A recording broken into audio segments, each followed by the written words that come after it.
children. So today we are going to learn about the muscular tissue and nervous tissue. So in the muscular tissue, three types of tissues are there. So let's see what is the muscular tissue. Tissues responsible for movement in the body. Yes, no children, the movement of helping in the movement who is the muscular tissue. So extraction and contraction of muscular tissue. Extraction and contraction, everything is helping the muscular tissue. The muscle fibers contain the contract protein which enable the contraction and relaxation here. Next, coming to the skeletal muscle tissues. Here three types of muscular tissues are there: skeletal system, cardiac and smooth muscles. So what are the three types of muscular tissue? Skeletal, smooth muscles and cardiac muscles. Let's see one by one. So first, skeletal muscular tissue, muscle tissue is the most abundant tissue in vertebrates, causes movement of the bones of skeletal systems, termed as voluntary muscles. It terms as voluntary muscles, also termed as striated muscles, striated muscles. So structure, when talking about structure, muscle fibers are long and cylindrical, multinucleated cell. They have the multinucleated cell, multiple mitochondria to meet energy to needs, coordinate function, coordinated movements of the limbs, jaws, eyeballs, etc.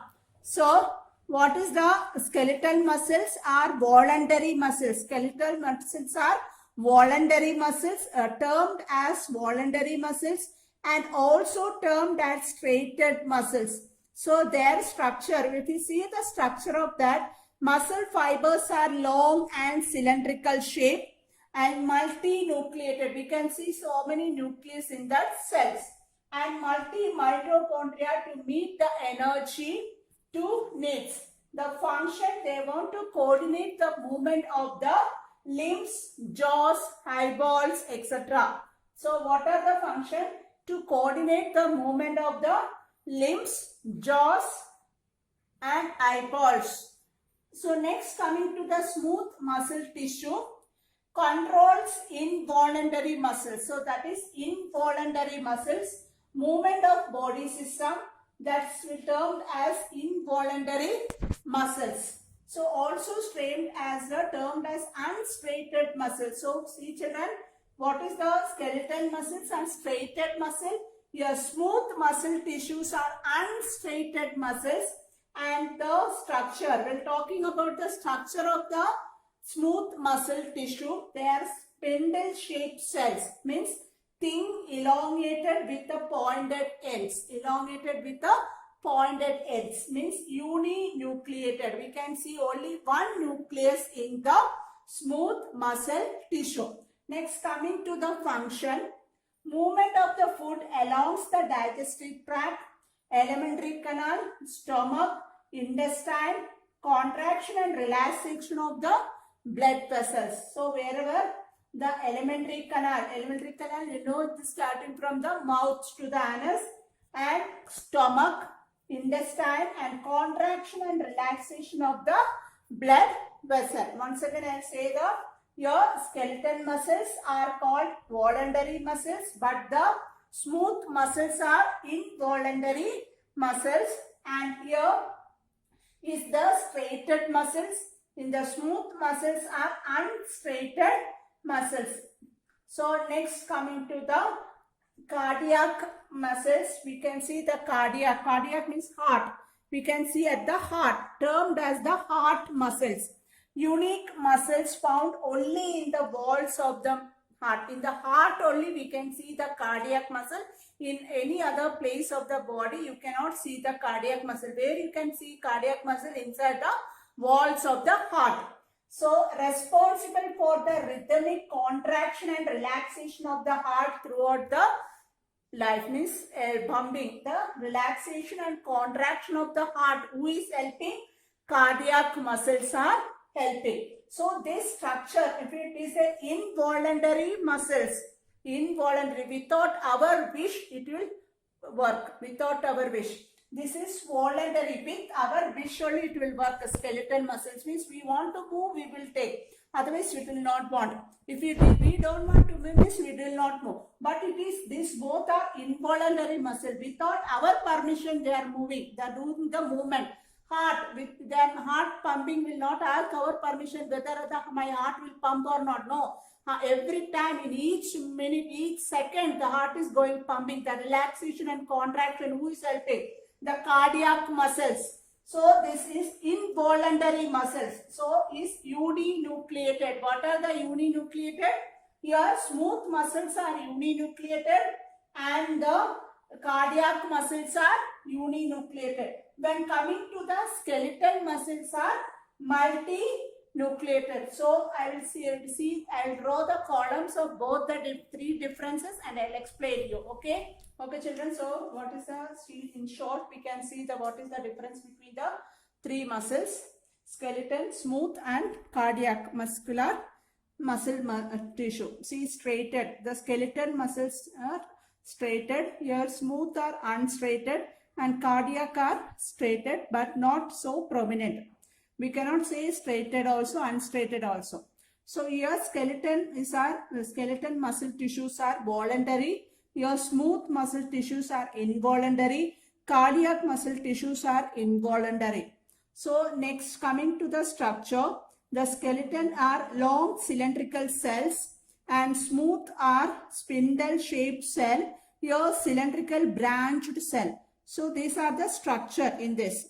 Structure, first one, skeleton means long cylindrical cells, spindle shaped cell, cylindrical branch cell. I will put the picture of these both. You want to draw it in your classwork. Okay, children.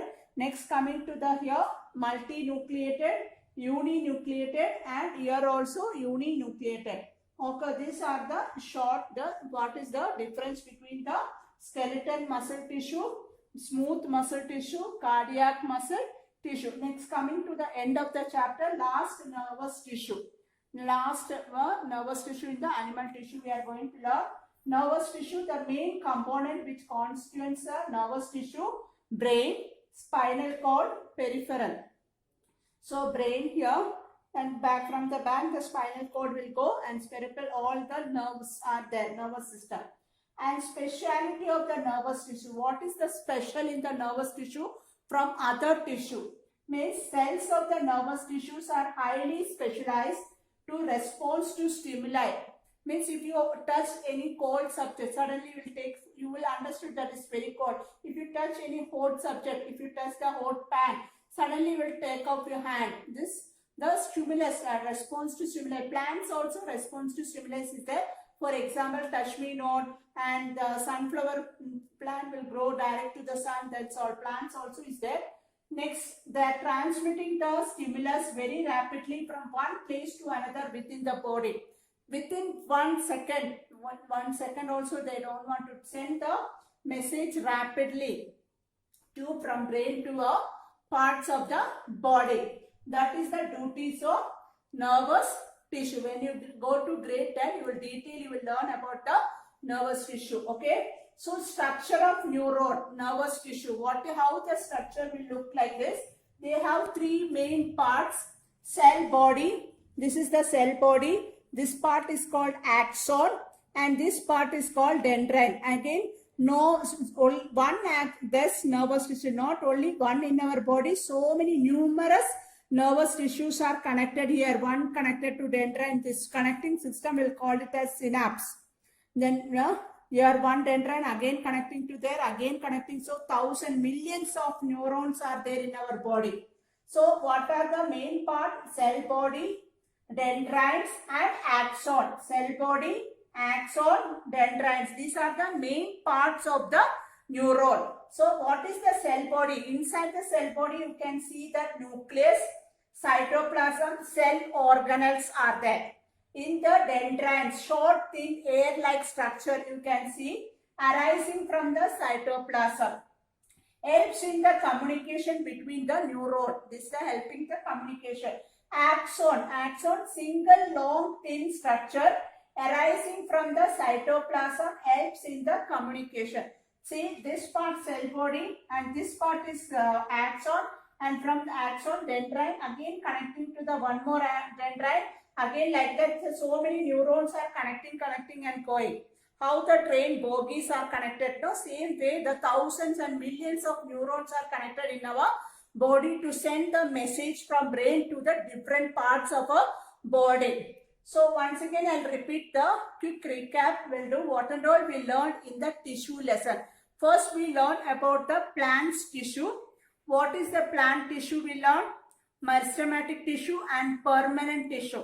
In the permanent tissue, we learned about the two types, simple permanent tissue and complex permanent tissue. Okay, in simple permanent tissue, again subdivisions are there.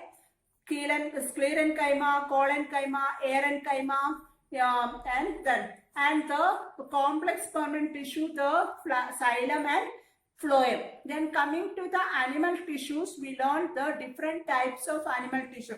Muscular tissue, epithelial tissue, connective tissue, and coming to the last, nervous tissue. I'll teach the nervous tissue once again. I'll quick recap. I will give the nervous tissue. The nervous tissue, the main component which consists of the nervous system, brain, spinal and peripheral. So, specialities of nervous tissue, cells of the nervous tissue are highly specialized to response to stimuli. So, then transmitting the stimulus very rapidly from one place to another within the body, their duty. The structure of neuron, when talking to the structure of neuron, they have three main parts: cell body, dendrites and axon. In the cell body, they have nucleus, cytoplasm and cell organelles. And the dendrite is look like a short air-like structure, is arising from the cytoplasm and helping. What is the duty of axon and dendron? Helping in the communication between the neurons. So axon is a single long thin structure arising from the cytoplasm. These are all the structure of the nervous system. So I hope you are all clear about the tissue lesson.